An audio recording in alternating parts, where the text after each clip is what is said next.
Hello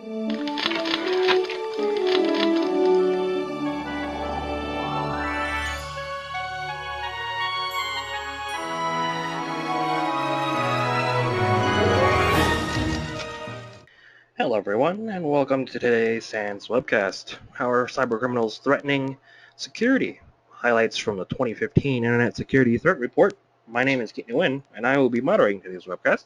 Today's featured speakers are David Holzer, SANS Fellow Instructor, Don McLean, DLT Chief Cybersecurity Technologist, and Robert Miles, U.S. Programs and Alliances National Practice Manager. If at any time during the webcast you have any questions for David, Don, or Robert, please enter them into the questions window located on the GoToWebinar interface. We will be answering them during the Q&A session at the end of the presentation. And with that, I'd like to hand the presentation over to David Holzer. Hi there, it is my pleasure to be here with you. And to just point out why a presentation like this is so critical and why these reports are so critical. Because sometimes you may even become a little bit dull in your senses when it comes to them. It seems like every one of them tells you things are bad. But the reason it's so important is very much like doing a threat briefing in the military. We need to know what the threats are today, not what the threats were 10 years ago. If we keep preparing ourselves for the things that were happening 10 years ago, we are not going to be ready when the threats are knocking on our doors today. That's why many penetration testers, myself included, we find that this is a wonderful field to work in. Because if I have a company that I've done a penetration test on, I present a report to them, I have findings, I've gotten into systems, the next time I come back, I get in again. It's not because they didn't do a good job. Instead, it's because they did everything they needed to do to defend themselves against what I did the last time I was here. So these threat briefings really are critical. There's just one other thing I'd like to just mention to you before we really launch into the rest of the discussion, though. You absolutely can post your questions right in the interface here, and they're going to come up, and we're going to handle all the questions that we get. I'll be feeding those to the panelists. But I also just want to put out there this hashtag. If you'd like to, if you want to join the conversation through Twitter, just please use that hashtag ISTR 2015. Please, that way, you know, if we want to look back, we'll be able to have them there without having to go back through the entire presentation too. But back to our discussion for today. What if I'm someone who's in private industry? Now, private industry has been under tremendous attack, and quite often threat briefings, while they will touch on the commercial space, they will also touch on what's happening with governments. I find that some of my customers, at least traditionally, they've had the reaction that I'm not so interested, I don't really care about what nation states are doing. It doesn't seem to affect me because I'm just a business. But is that really the case? It's really amazing when we look at the things that have been happening. If you think about eBay, last year, 145 million accounts compromised. Home Depot, 2,200 stores, 56 million customers, credit card information stolen. But it's not just the commercial entities, things like the South Korea Credit Bureau. Did you know that half of the population of South Korea had their personal information compromised as a result of just that one breach? Or the information that's coming out of Mandiant about compromises occurring today. And when you think about an organization like Mandiant or some of the professionals we have here on the call, we're talking about companies that are really interested and concerned about security. So they're investing money in this, enough that they have the funds on hand to call someone like Mandiant and get them in there as soon as something happens. Well, what they're telling us is that in the last year or so, 46% of the compromised machines that they're dealing with have no malware at all. So it's not just the malware, although that does matter, and it is an avenue that attackers are using to get in. There is so much more that we need to be concerned about. Also, it seems that both we in the commercial space and even the government are not always understanding where the risk is to the consumer. And making it a personal risk to the consumer, to your employee, to your officers, that's a real way to get people motivated about security. For instance, I am an Anthem healthcare person. Now, if I say that and that sounds familiar, you probably remember what happened with Anthem. 80 million people's personal information is compromised. But you know what? Anthem does not get it. And I'm sorry if there's Anthem people on the call, but I'm your customer and I'm telling you, your organization doesn't get it. Why not? It's not that you got breached. I mean, that's bad, but we can all have a bad day. Let's assume they had good security and had a bad day. But the bigger problem is this. They're telling us that what was compromised is your date of birth, your full name, your address, phone number, employer, and social security number. But don't worry, they say, your credit card wasn't compromised. Personally, I don't care if my credit card is compromised. I just get a new credit card. But that other information, that's everything. So it's not just how to secure ourselves, it's not just how we're being attacked, but even how we react and what the severity is. So for some time now, SANS has been telling people, you need to know your systems, you need to know your networks, and you need to have continuous monitoring of systems, networks, configuration, logs, vulnerabilities. Some of that may sound familiar if you're familiar with the critical controls. Well, we'd like to turn our attention to our two panelists who are going to talk to us about this threat briefing that's been released. It's the 2015 threat briefing for, as it was mentioned here, How Are Cybercriminals Threatening Security? The 2015 Internet Security Threat Report. Let's see what perspectives they have, and you're going to hear some perspective that's more from the government side and some more from the commercial side. But it really doesn't matter what side of the fence you're on, because we see that the threat is unified against all of us. Let's start by giving our attention to Don McLean. Thank you for that introduction, Dave. My perspective is from the government side, and the goal of my portion of the presentation is to review in broad terms the key findings of the threat report, offer a few insights of my own, and set the stage for Robert, who will delve more deeply into the report's findings. The first finding is nothing really new. Attackers are leapfrogging the defenses. We all know that, but what's happening that's a little bit different now? How are they doing it these days? I think one of the major differences is that attacks now are campaigns rather than attacks. That is, they take place over a long period of time. They're targeted very precisely at an industry, a company, or an individual.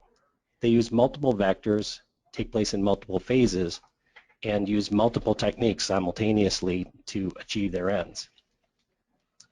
To make matters worse, we're also seeing attackers leveraging legitimate technologies such as the power of the cloud, which we all use for good purposes, along with installation of legitimate software to perform illegitimate ends. And of course, the old social network approach is still alive and well. The length of a campaign, when it is a long campaign, that is, requires extensive knowledge of the target. Therefore, attackers do a lot of reconnaissance of the industry, of the individual, of the company that is in their crosshairs. As I said, the targeting is precise, those three components, and in order to carry out their reconnaissance, they in order to carry out their attacks, they need that reconnaissance to do such things as spear phishing, so they know to whom to send an attack email, and they also need to know what kind of websites an individual or an industry or a company is likely to visit so that they can carry out their watering hole attacks. If you're not familiar with that term, Robert will delve into it a little bit more. Basically, the attacker infects a website that they know you're going to go to and use that as a means of attacking your system or compromising your system. As I said, they use multiple techniques simultaneously.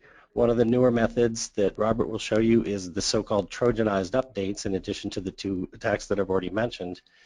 That's where legitimate software or legitimate software updates are infected. You download them on purpose and knowingly install them on your system, but what you don't know is that you're infecting your system at the same time. In addition, we're seeing more and more 0 days, that's new attacks, and we're also seeing some advanced techniques and blending of methods that I'll look at a little bit further on in the presentation. The second major finding in the report is that attackers are outrunning defenders. That is, they can innovate and adapt more quickly than we can. So here I'm veering from the report just a little bit and offering my own thoughts on why this might be the case. First of all, bad actors in any realm can act more freely than the good people because they don't have to obey the rules by definition. They don't have to follow formal software development methods. They don't have to go to change control meetings. They don't have to get signatures and permissions, etc. They just write their software, do what they want, and rock and roll. I think a more important reason that they can act faster or are likely to act faster is that they have a very significant financial incentive. Robert has informed me that on the black market these days, a credit card can fetch $5 per credit card number. And if you do the math, which isn't difficult, you'll find that an exploit of 1 million or 10 million credit card numbers can get you quite a nice payday. But that pales in comparison to what a medical record is yielding these days, which is up to $500 per record. Imagine purloining 1 million medical records and you get $500 per record. That's a pretty nice payday, unless you're maybe Larry Ellison or Bill Gates. Unfortunately, good actors don't have the same financial incentive. If you are on the good side, you're not going to make $1 million. You're not going to retire to your private island in Tahiti. You're more likely to get a pay increase, perhaps a bonus, a pat on the back, something like that. Oops. Finally, bad actors outnumber us. There's more of them than there are of us, unfortunately, and they're all over the world. When one group of bad actors goes to sleep, another group, affiliated or not, picks up the slack and continues an attack on your system. We are fewer in number. Most likely your organization has a small security staff, overworked, underpaid, and unable to keep up, it seems, with the profusion of attacks that are constantly inundating us. So I don't want this to all be bad news, but we'll get to the good news before too long. Finally, one of the major findings in the report is that malware use is increasing and adapting. That's two major threads there. First, the old methods are increasing in volume and in scope. I think the number was 317 million new malware variants last year, or in 2014. That's roughly one a day. That's an awful lot of signature updates. In addition, the old email attachment, getting the target to click on an email that infects their system, that still works. And leveraging social networks, posting a URL or other means of attack on a social network such as LinkedIn or Facebook is also a tried and true method that's still in use. As to the newer methods, we're seeing some of the stuff that I've already mentioned, Trojanized updates and the misuse of legitimate software, hijacking of management tools along the same lines as misuse of legitimate software. We're also seeing evasion techniques such as virtual machine awareness.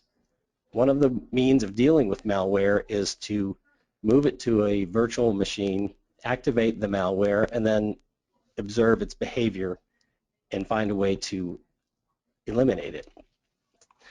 Modern malware is now VM aware and will not detonate or will even uninstall itself if it detects that it is being installed on a virtual machine. Pretty sneaky stuff.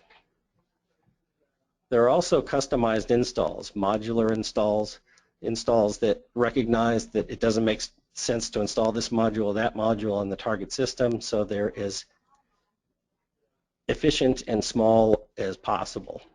There have even been a couple of cases, rare, where stolen certificates were used to install malware so that it appeared to be legitimate. And in the case of one piece of malware that infected a Symantec competitor, I won't name them, there was data extrusion and command and control traffic hidden inside no fewer than 4 separate protocols, ICMP, TCP, UDP, HTTP, and if that weren't enough, they were also hiding command and control traffic inside of images. In addition to that, this attack also combined compression and encryption methods in different combinations, so that compression method A might be used in combination with encryption method B, and then the next extrusion might use compression method C in combination with encryption method F, and so on and so forth, making it very difficult to find the data and unencrypt it, or even detect that it was being exfiltrated. The fourth trend that appears in the report is that digital extortion is on the rise. Typically, this takes place in the form of encrypting a hard drive or encrypting data that is critical to a company or an individual, and then demanding a ransom in return for the unencryption key. And then it's never certain whether you're going to get that key anyway. The number of incidents is growing rapidly, and one of the reasons for that is that the attack surface for this kind of thing is expanding. We are seeing more and more mobile devices. Attackers are finding ways to encrypt network detachable storage and other corporate level storage devices, and I'm of the personal belief that cloud native storage such as S3 buckets or EBS volumes on Amazon Web Services, just for example, can't be far behind. This, of course, puts an emphasis on proper backup and disaster recovery. You shouldn't be stuck with that any more than you would be stuck if a hurricane or power outage took your data center offline. Finally, the report mentions the Internet of Things, IoT, and describes this as not a new but an ongoing issue as more and more devices are added to the Internet. I've coined the term on-growing. I hope that's not too cutesy, but it's clear that we're going to be seeing more and more devices appear on the Internet, controlled by or accessible from the Internet.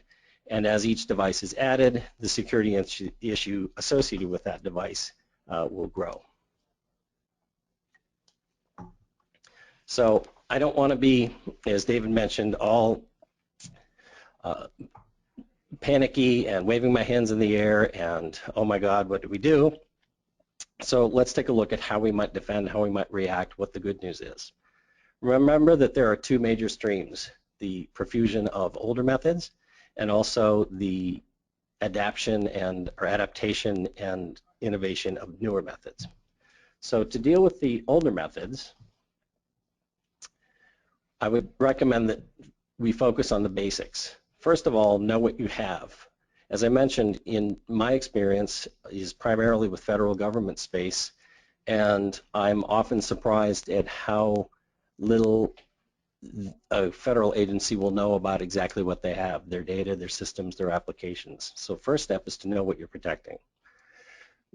Robert informs me that in his opinion, and he may correct me later, up to 85% of the recent high-profile attacks could have been thwarted by the simple implementation of multi-factor authentication. That's an easy thing to implement these days, much easier than it used to be with soft tokens and so on, and other products that are easy to obtain. And then the same old, least privilege, monitor your administrative privileges, make sure you know who has access to the data, scan and patch. I know I'm saying eat your vegetables. And be sure to encrypt your data at rest and in transit. Many of these things reflect, by the way, what Tony Scott recommended in his cybersecurity sprint in response to the OPM hack recently. To deal with the more modern threats, my recommendation would be to anticipate and participate. That is, expect to be compromised. I saw a report this morning that estimated that up to 97% of all organizations have been compromised. That might be a bit exaggerated. I wonder where they got that number.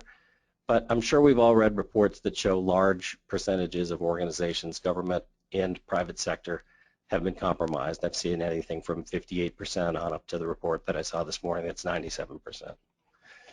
So have a plan. Look into automated threat response technologies that are out there now. And make sure that you're not in that third category, the group that is compromised for up to 243 days, according to this report, before detection occurs. You want to be more in 243-second category rather than 243-day categories.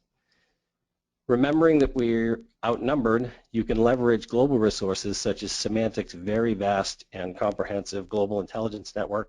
This isn't a commercial for Symantec, but I just want to recommend that as one of many global resources that's available to you. Reputation-based versus signature-based antivirus protection. Remember that we're seeing more and more, a million a day new variants on antivirus or on new viruses. So using reputation-based technology is the way to fight that.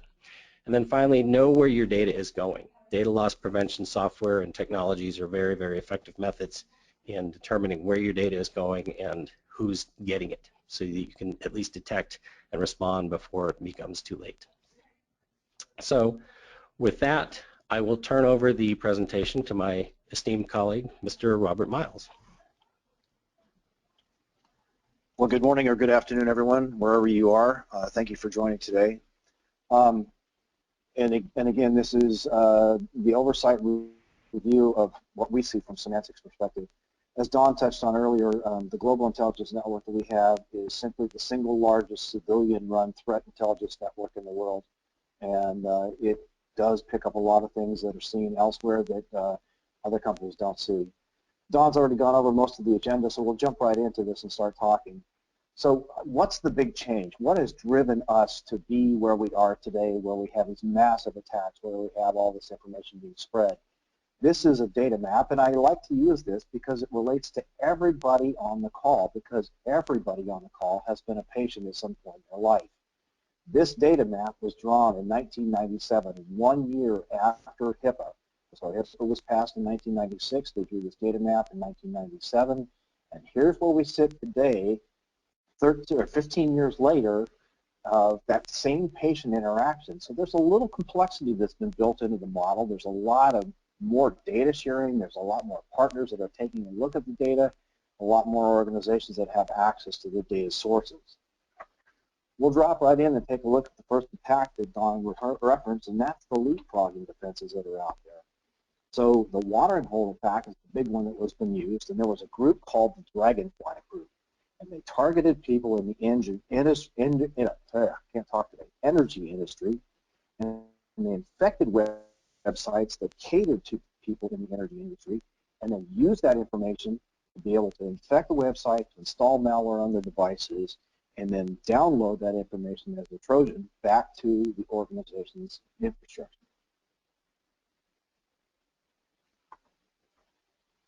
In addition to that, they were also using spear phishing on top of the watering hole attack, so they knew who the corporate bigwigs were, and they were sending them emails saying, hey, you better check this out. And along with that, they were also looking at, and Don referenced this earlier, about the Trojanized updates. So they actually went out and captured software install update packages, infected them with Trojans, reloaded them on corporate websites, and then let those be distributed out to the customer. So I'll walk you through how that actually worked. Again, this is going back to the energy industry. They broke into 3 different vendors' websites and found software update packages. They downloaded that package from each vendor's software update environment, took apart the software update, and inserted malware into it. They packaged it all back up, and they replaced that Trojanized version back up into the vendor's website. And they did this to 3 different ones within the energy sector. What ended up happening is the victims went out to go update their software because they were doing the good thing that Don talked about, which is you patch, you update, and you make sure that your software is running. And they went out and downloaded that update from their trusted vendor website, which turned out to be loaded with a Trojanized environment, and installed that malware into their own system. So they're actually doing their own installation for them. Along with that, they had some advanced attacker capabilities brought into this, and what ended up happening is that the Dragonfly Group didn't just use one attack. Don talked about this earlier. They're using multiple prong attacks to be able to get their information put through. Lost control of the deck here. Hang on just a second. So what they did is they used 3 different types of attacks at the same time. It started out with spear phishing. And on top of that, they put into place the Trojanized updates that they put out to different companies. And on top of that, they pulled in the watering hole attack. And so they hit these guys from every way they could think of to be able to get that information. And they were very, very successful. One of the things that we're seeing in the environment today is that the spear phishing attacks we have seen have gone down. The downward trend doesn't mean the campaigns have decreased. It means that they become more focused and more localized. So instead of saying that there were just less email campaigns and they've seen those drop off, yeah, that has happened. The emails have gone down, but the campaigns that they've started against those organizations has dramatically increased. They're getting smarter with their attacks. So the campaigns grew 91% in 2014. We start taking a look at the distribution of spear phishing attacks in organizations. Just to load through here. So it used to be that, hey, spear phishing attacks, let's go after the big companies. We'll go after companies that have 2,500 employees. And they attack that organization pretty well for a while. But what we've seen is there's been a dramatic change. So that big 50% marketplace has been overtaken. They're going after the medium-sized businesses and the small businesses. And the reason they do that is because it's easier to go after a small business that doesn't have the infrastructure and the support team to leverage a large security environment and to have really good protections than it is to go after a big company that has lots of manpower and lots of people to be able to implement that. So almost 60% of the targeted attacks now are going against small to medium businesses. Much, much easier to break into a one-cop shop in the middle of the bayou of Louisiana than it is to break into the FBI. If you can get their information, then you can leverage that to launch a secondary attack.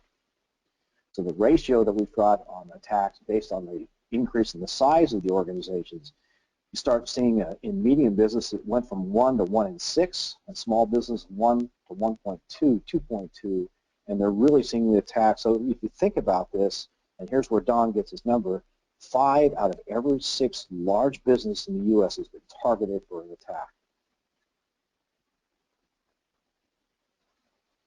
We start taking a look at the analysis of the spear phishing attacks and what they're using, and they're using good old-fashioned docs and exe executable files. That's still the #1 attack that's out there.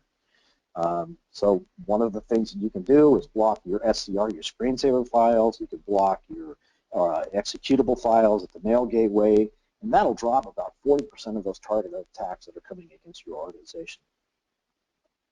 Word documents are a little bit more difficult to deal with because you have to accept them if you're in a business that does that, but you can disarm and inspect emails and PDF attachments for malware as they come in and make sure that your organization stays clean.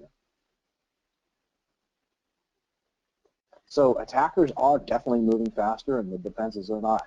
There's another reason that Don touched on real briefly on this, and I'm going to pop through that real quickly here. So hacking has evolved from the old 30-year-old sitting in his mom's basement drinking Mountain Dew and eating Skittles to we actually have cybercrime syndicates that we look at. There are cyber espionage teams, and we're actually looking now at the cyber warfare environment that's attacking the U.S. And how did that all come about? Well, let's talk about that. So we'll go back, way back to 2010. So we get the slides to advance here. And we saw this wonderful thing. We'll pop through that too quickly, just a moment. In 2010, we saw this computer worm that attacked Iran's nuclear facilities. That was Stuxnet. You guys should remember the Stuxnet and Dooku that came after that. That was implemented through the use of the USB device. March 2012, we saw Chinese hackers. They hit U.S. weapons systems companies and they stole data. So they didn't go after the U.S. government systems. They went after the contractors that were building weapons systems for them. And 6 months later, we end up with a copy of the F-35 strike fighter sitting in the streets of Beijing, China. Is that a case of brilliant minds thinking alike and coming to a happy serendipitous conclusion at the same time? No, I don't think so. That was cyber espionage. They stole the plans and they reverse engineered and built the device in their own country. And then we start looking at our friends at Anonymous and Lulz that are hacking into the U.S. government, and they do that for 2 reasons. One is that they have a political agenda that they're trying to go through, and the second is that they really just like to create chaos. And what's been driving that? How come they're so successful? Well, it's because they don't just have one guy sitting in a basement hacking anymore. They have dedicated teams. These are nation states that have built out recon teams, and the recon team will go out and say, let's look for every version of Windows XP I can find on the internet. And they'll take and hand that off to an incursion team, and the incursion team will say, okay, we've got Windows XP, let's see if we can break in, let's see if there's any vulnerabilities. And oh, by the way, the recon team goes off to their next target. So the incursion team's on XP, the recon team's going back and looking at Windows 7 now. And then they hand, the incursion team says, hey, we've broken in, let's hand it off to the discovery team. And the discovery team does what they did in an Eastern Seaboard state, and they sit inside the organization for 243 days and they map out all the assets. And they figure out where everything is. When they get done, they hand that off to the capture team. And the capture team says, hey, okay, we see where the data is, we really like that, we're going to hang on to it. And then they hand it off to an exfiltration team. Now that exfiltration team has one of two goals. One is to back out of the system and steal the data, and they never let you know their error. Or if they can't do that, they'll back out of the system and collapse the system around them as they go out so you can't tell what was stolen. And again, each one of these teams, once they finish up an operation, they jump onto the next one. So they're 24/7, 365-day in operation. Combine that with our friends, the zero-day vulnerability. So the attackers are using these as well. And as you look and see, zero-day vulnerabilities fluctuate as they go through in the cycle. And sometimes they're really high and sometimes really low. But in 2013, look what happened. It shot up to 23 zero-day vulnerabilities discovered. And that's where they started getting into the hacking environment, started leveraging those to be able to go through that process. The recent Heartbleed attack was leveraged within 4 hours after the discovery of the zero-day threat. In 2014, we're up to 24. So again, 0 days combined with the massive teams that are coming against your organization. If you are relying on a single person within your organization to create your security policy, to create your security program, and to defend your institution, you will lose. And there's no doubt about it. We start looking at those as we go through. And again, Heartbleed, 4 hours after it was public, it was exploited. The attackers are fast, and they're using all the tool sets. Again, as Don pointed out, they don't have to play by the rules. They just jump in, and once it's public, they'll take the tool set. And you can actually go out to websites today on the internet, on the dark web, and download hacking as a service software. So we start looking at legitimate websites, whether it's CNN.com or FoxNews.com or WhiteHouse.gov. They actually have embedded malware on them. So the average that we saw, 1 out of every 1,100 websites in 2014, and that's a pretty good decrease. We're starting to see a lot more environments defending their websites, but the tactic is still there. And it's not because that the organizations had better web security, it's because the attackers changed their tactic. Instead of focusing just purely on infecting legitimate websites and a watering hole, they've taken it and done all three.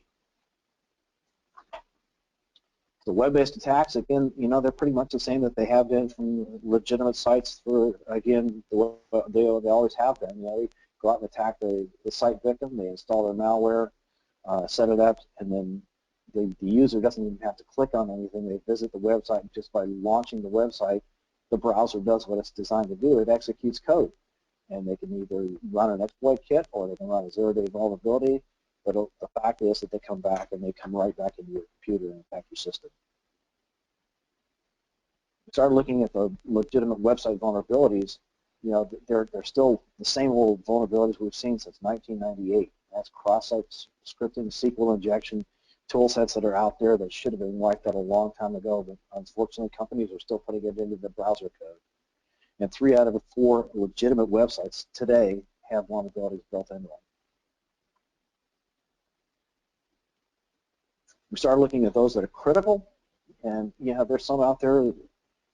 1 out of every 5 websites had a critical vulnerability, and that made it easy for the hacker to break into that website and redirect it. So rather than just infecting the site with malware, they redirect the site to their own lookalike site. So you think you're going to Bank of America, but you go to Bank of America with a K, and then all of a sudden, and you're entering your account information and nothing's working. Or they do the great social engineering attack is, hey, let's see if your information has been breached. Enter your social security number on this page, and we'll tell you if you've been breached or not. Yep, that still happens today. We started looking at the total breaches in 2014. It was up 23%. And that's part of that was the year of what we call the mega breach. And that number has been skewed way up in the first part of this year with the OPM hack and the hacks that have happened there. Top causes of data breach, well, password attacks. They're all over the place. We start seeing Adobe, Facebook, Russian hackers got 1 million passwords. And then our poor friends at Anthem, that's 80 million records breached. Now, if they exercised that and got access to the full medical records in that environment, that's 80 million times $500. So that's a pretty good payday, as Don pointed out earlier. In 2013, 58% of all data breaches were accidental exposure. Now, I want to go back to one other point Don raised about the 85%. This is a data source that came out of Privacy US Clearinghouse, and they said between 2005 and 2013 there were 930 million data records breached. That's 3 times the population of the United States today. 80% of those breaches would have been stopped or thwarted through the use of multi-factor authentication, because as we saw, if they're sitting inside your system for 243 days, I think they figured out your whole password change policy thing. You know, they've gotten past that point already.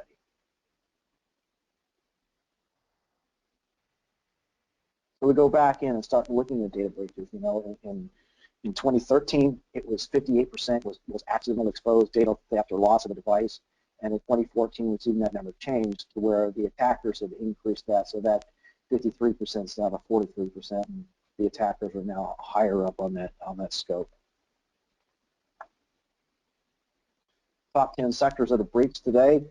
Part of this may be because of requirements for reporting, but the healthcare sector is 116 incidents, and they're required by law to expose those breaches and report them to the Department of Health and Human Services. Retail was number 2, education number 3, and our friends in government and public sector number 4.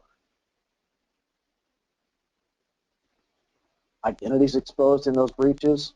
Now there's a little bit different environment there. So retail, we saw 205 million identities exposed. Financial services, 79 million. And healthcare, even though they were the number 1 attack with 116 incidents, they had 7 million identities exposed. A little bit smaller environment, but it's a little bit more difficult environment too. I mean, if you look at the credit card environment, you look at healthcare, 2 very diverse organizations. You know, retail can have a breach, they call up the bank, they cancel your credit card, they issue a new one.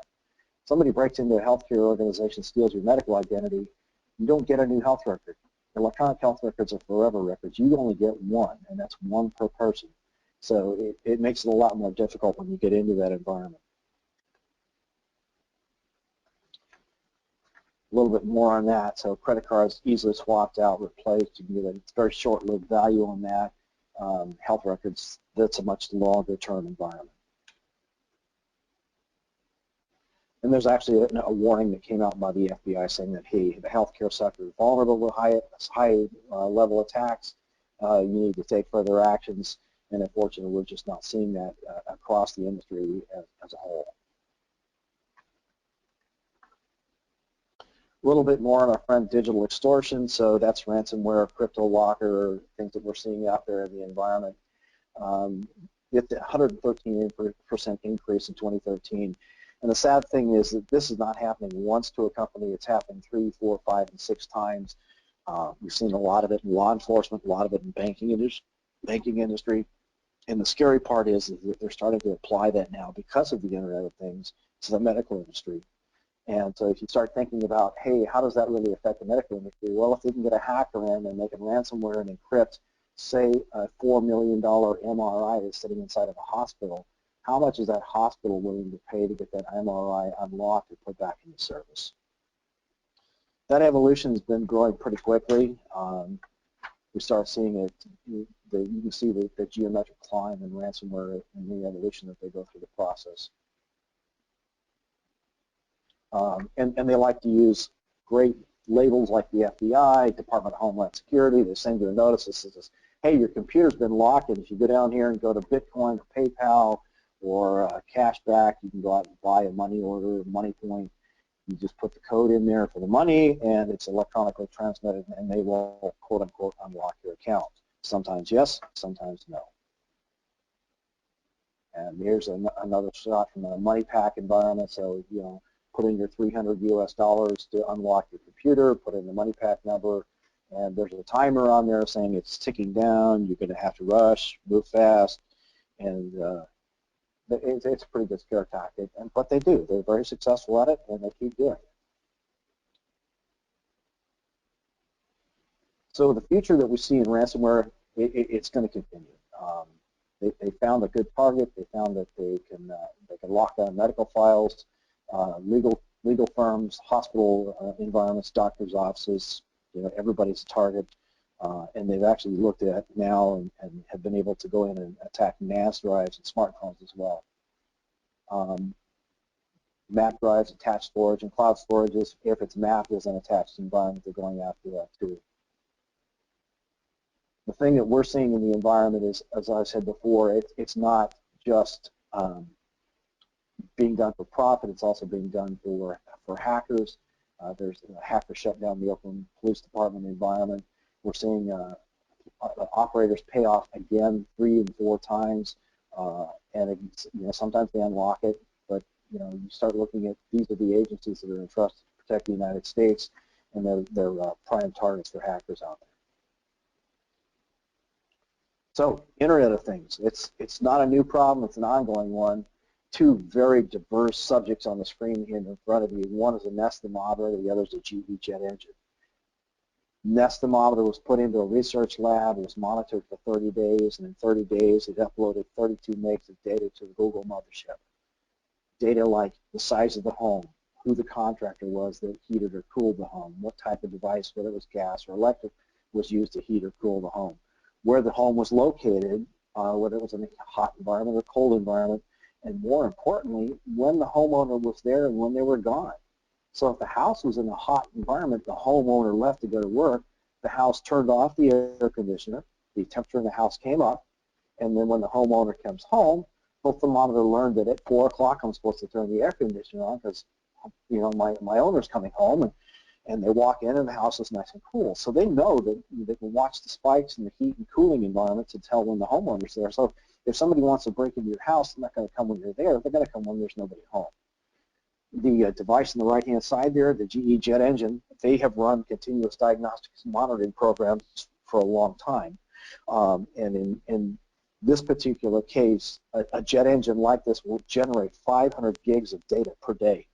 They have 20 different types of sensors that sit inside that engine and report fuel flow, temperature, turbine vibration, thrust output, whether the engine's reacting fast or slow to the pilot controls, and that data gets uploaded into a black box in the cockpit, and then periodically it gets sent out through the internet to the GE plant or Rolls-Royce plant, and they gather that data so that if there's a problem with that jet engine, the next time the plane lands, they can take it out of service, roll it off the cart, put a new engine on it, and put the plane back into service.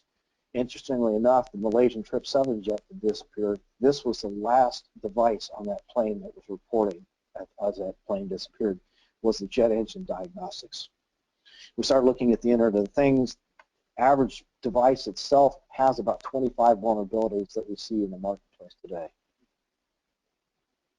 And it's not just, cars and Nest thermometers and airplanes. It's your GPAC that we saw, the cars and medical devices getting hacked. They are connected to the internet as well. You start looking at that, and really you think, okay, I've got a wearable, I've got my smartphone, I've got my Fitbit. There's no risk in that, but yes, there is, because that device can be used to leverage much the way USB was leveraged to inject the Stuxnet virus into the centrifuge environment. They cross the boundary, so they load the device up with malware. As soon as you sync it with your smartphone or your home computer or your tablet, that's where the injection process comes in, and then that gets injected into the architecture of whatever storage environment you're using. So it's not so much the fact that they can hack an IV pump in a hospital, it's can I get to the IV pump in a hospital, infect it with malware, and the next time they go plug it in for a diagnostic mode in the biomedical engineering department, it uploads that information into the servers and the servers get taken down. So they're looking constantly for new venues of being able to get information and get hacks into the systems. In fact, we see that people in the Internet of Things, end users, just are really clueless when it comes to this environment. 1 in 4 users admit they don't know what they gave away when they agreed and clicked on that EULA environment to get that application off the store. And oh, by the way, the App Store at Apple today has 1.4 million applications available for free download. And 68% of the population that were polled were willing to trade privacy for a free application, much the same way that they did the chocolate test in England. They walked around and offered people a chocolate bar to get their password. And I think they had about a 90% success rate in that environment. So that kind of takes top end of the summaries that we've had, and we're on a couple of best practices to be able to really solidify this in your mindset and help you go through the process. Much what Don said is very true. Don't get flat-footed. Use the advanced threat intelligence solutions that are out there, and I don't care if it's our report from Symantec, or Verizon's report, or Cisco's report. Every company puts one out. My advice to you is download all of them. Do your own analysis in-house if you have the bandwidth to do it, and figure out which of the attack processes are your company is vulnerable for. Implement devices and controls to be able to protect against it. Employ a strong security posture. Make sure that you've got multi-layered endpoint security. Don't forget the endpoint. Don't forget the software. Don't forget the asset protection, because each of those pieces plays into it. If you're still using password and user ID as an authentication modality, you're basically using nothing at all at this point.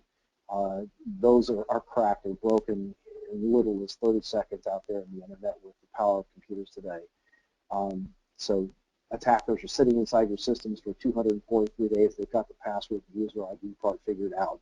The thing that's going to interrupt that is the multi-factor authentication piece, and there are a number of good companies out there. There's a couple of really great companies that are putting out multi-factor authentication, and I'll stand on my own soapbox and say ours is the only one that's Cantera certified in that environment.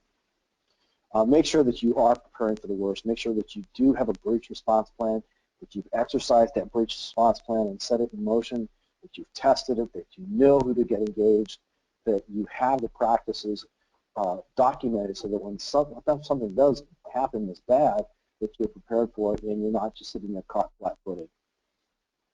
And the last thing is that your people are your biggest vulnerability point. Technology has never created a breach. It's always the human interaction with technology that creates a vulnerability or creates an opportunity for a hacker to break in.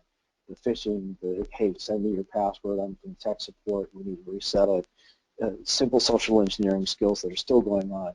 Train your employees on these practices, and if you can educate, you can eliminate that vulnerability. One of the other things I wanted to touch on, Symantec is a great company. We have some really good cybersecurity services.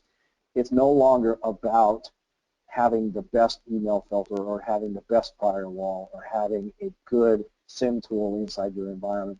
It's really about having a holistic and unified security approach to that, combining things like cybersecurity services, having a retainer, having threat protection against all the devices and endpoint protections, and really about protecting the data within your security environment, within your organization. Pop through these here real quickly because I want to get down and make sure we have plenty of time for Q&A. Yeah, and that's the one thing I do want to leave you with. If it's connected, if it responds to, connects to, plugs into, has an RJ45 jack, Bluetooth, Wi-Fi, if it connects to the internet, it's vulnerable. Know the risks and prepare for the risks. Again, these are links to the Internet Security Threat Report that we went over today. This is a very high-level review of a 200-page report. So if you want it, please go through, download the report. If you're looking for context from the Verizon report or the Cisco report, we can also assist you in getting access to those as well. Look at things like our security response website. This is available to anybody that wants to go log into it. It tracks the activities that are going on, pulling in some of the information that we get off our global threat intelligence network. That's 358,000 access ports throughout the internet, throughout the world, that pulls data in on a continuous basis. A couple of billion customers that we have that are logging into our Norton security services, reporting back in, and all that data gets compiled, analyzed, and then reported on. And then if you're looking to be cutting edge, you can log into our Twitter account and pull the information down from our threat intel report from that professional. And that's kind of the wrap up at that point. So we're going to launch into the Q&A session. I'm going to turn control back over to David or Kiet. No, to me. Thank you very much, Robert and Don. You guys did a great job. And we've got some real good questions here. I actually want to jump down to one of the bottom ones and see if we can get one of our moderators working on it. Jeff Obar, he's, you know, I agree with you, Jeff. After this presentation, I don't think I want to click on that link over there. He says, what's the MD5 or SHA-1 hash of that PDF? So maybe we can get one of the moderators to just get that for us, posted in the chat window there. But let's take a look. We've got another great question here from Doreen Stahlbusch. She's wondering about the medical records. What exactly would they use a medical record for? Why has it got so much value? Sure, this is Robert. I'll take that one. The medical record environment, it leads to medical identity theft. So I'll give you a perfect example. There's a hospital in Houston, Texas that has 256 patients that are registered as Maria Gonzalez. They all have the same date of birth. They all have the same social security number. They all have the same address. The problem is those 256 distinct cases are opportunities that were brought into the hospital, those incidents that occurred. That person's been treated everything from being born to dying to having arthritic surgery to having prepubescent problems with Osgood-Schlatt's disease because the growth plates weren't forming, to having no kids, to having had their 10th kid and having their tubes tied. So each one of those unique occurrences they can't get rid of because those are unique patients. And they can't differentiate the difference between those. So medical identity theft is very big. We see a lot of this in the, I'll steal my relative's medical record and go get treated for the STDs that I've got because I don't want anybody in my family to know that, so I'll use my crazy brother. And they treat me with an antibiotic that my brother's allergic to. The next time he goes into the hospital, they said, oh, I see you've got penicillin. You're okay with that, so we give you penicillin. And they end up having anaphylactic shock problems. But it's very, very big in the medical field to steal identities and steal that information. Excellent. Thank you very, very much. Robert, this is Don. It's interesting. I had exactly that same question earlier today from someone here at work, and medical identity theft is indeed very big. When I was at FAA, they have a lot of records of drug tests done on pilots and other people that operate the plane, engineers and flight attendants and so on. And those medical records, including the drug test results, can be used to extort money from the victim as well. It's another means of exploit. Absolutely. Very interesting. Thank you very much. Let's see, we've got another great question here from Donna Blanton. She's asking about data at rest. She says, what's the risk of unencrypted credit card data with expiration dates but no security code housed? And before you guys answer, I just want to mention, Donna, if your company's doing that and you handle credit cards, you have violated PCI. So that's a risk right there. But let's see what our panelists have to say too. Again, this is Robert. I'll take that. You've got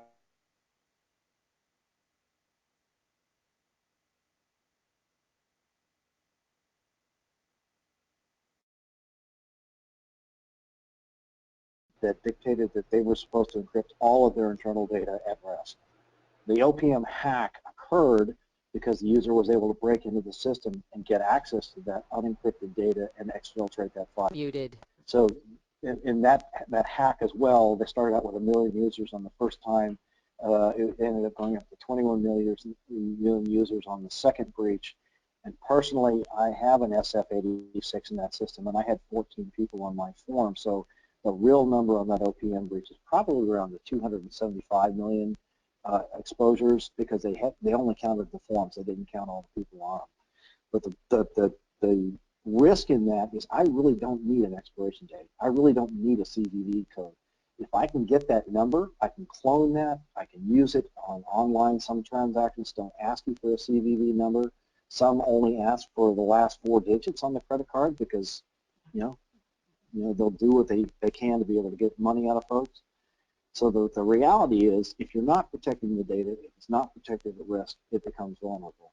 Now, encryption is not a panacea. That doesn't fix all the problems because if a user has a user ID and password, the access to that data by that user ID and password is basically obfuscated. It removes the encryption so they can use the data. And so if a hacker can get a user ID and password and get into your system, they're going to bypass your encryption modality. Okay, thank you very much. And what he's saying there is very, very true. That CVV number is important, but it's actually only used for card not present validation. So that should be things like internet purchases and over the phone. But like he said, cloning a card, free gas card for life. Now there is another question here from Ming Nguyen. Any data on the monetary loss that's resulted from the breaches on both consumers and financial institutions? So I think the question is less about what happened to the company and instead the impact on the financial institutions covering the losses and the consumers themselves? I can tell you that from the Target breach, their quarterly reporting after their breach last year, the revenue in their stores for credit card purchases dropped 40%. That's a pretty big hit. As far as the financial institutions, they bear the brunt of those because the banks and the lending institutions that control the banking institutions, the credit card companies, the Visas, the Bank of Americas on the back end. Ultimately, it ends up rolling down to the customer. You end up paying higher fees. You end up paying credit card fees that are associated with that. It's kind of like the 911 number that you see attached to your cell phone. If you read through your cell phone bill, there's a fee on there for 911. Nothing is free.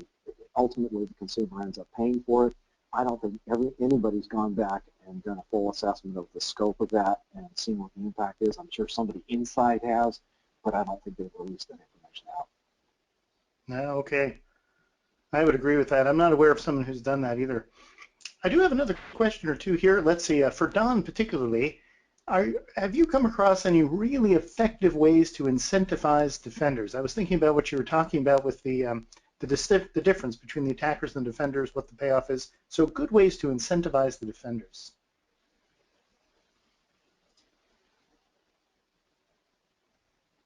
Unfortunately, I have not come across good ways to incentivize defenders. The closest, that is just inherent in the industry, and one of the big problems in the industry, in addition to what I mentioned about the discrepancy in incentive, is that it's just difficult to find good people who know how to be security professionals in any capacity. There's a real shortage, so I would say that shortage is demand, good old supply and demand. There's a shortage of people, and the pay needs to go up. I am seeing, though, that security is getting a higher and higher profile, unfortunately in a negative way. So this may provide a background for more money being made available to the defenders. But it's the same as a bank robber. The bank robber can get rich if they rob the bank, and the security guard that guards the bank doesn't make much money. But in a loosely related way, I have seen ways to get people interested in security. One of the things I did at one of my clients was to create a game out of some of the security activities, specifically contingency plans. We made a board game out of it. We all mentioned that you have to test your contingency plan and know what to do in a disaster, but no one actually wants to step through that exercise because, let's face it, it's beastly boring. So we made a game out of it, and people were much more interested. But that's not really incentivizing the defenders. Unfortunately, if you know of any good ideas, let me know. If you know of a way to make $1 million overnight by being a defender, let me know. I'm all in. I do like that board game idea, though. I might be able to do something with that. We do have another question here from Salem Katani. He's asking, by considering the high concern with the security of mobile devices, what is the best way to provide remote access for mobile users to access corporate resources securely? My answer would be, don't let them access it securely, but let's see if you guys have a better answer. So I'll go back to the statement I made earlier. If you look at 930 million records breached, 80% of those would have been stopped with multi-factor authentication. Multi-factor authentication can be used on any mobile endpoint that you have today. If you're really concerned about it, you use a combination of tool sets. You use mobile device management, you use mobile DLP, mobile encryption, and then mobile multi-factor authentication. I use it every single day. Every time I log into my system, that's one of the things that we do at Symantec. We all use it, the old eat your own dog food. I prefer to say we drink our own wine, but multi-factor authentication is absolutely the way to do that. And with some of the newer push technologies we have out there, the complaint used to be, oh, it takes too much time. I can't enter that digit on my phone. I can't see it on my phone. Well, with the incorporation of the iPhone 6 and iPhone 5 and the thumbprint readers, you can actually incorporate the biometric with a push multi-factor authentication and rapidly log in under a second into your system. All right, so multi-factor. I would second that. I think the biggest bang for your security buck is probably in MFA. All right, so it's less about the particular tool you use and much more about how you get the people authenticated. Very nice. I've got a nice question here. We've really running out of time here. Let's just take maybe one more question. This one looks real good. From Jesse Martin Alexander. How effective is tokenization in preventing data loss in the event of a successful breach? And they're thinking particularly about PCI and PII and healthcare information.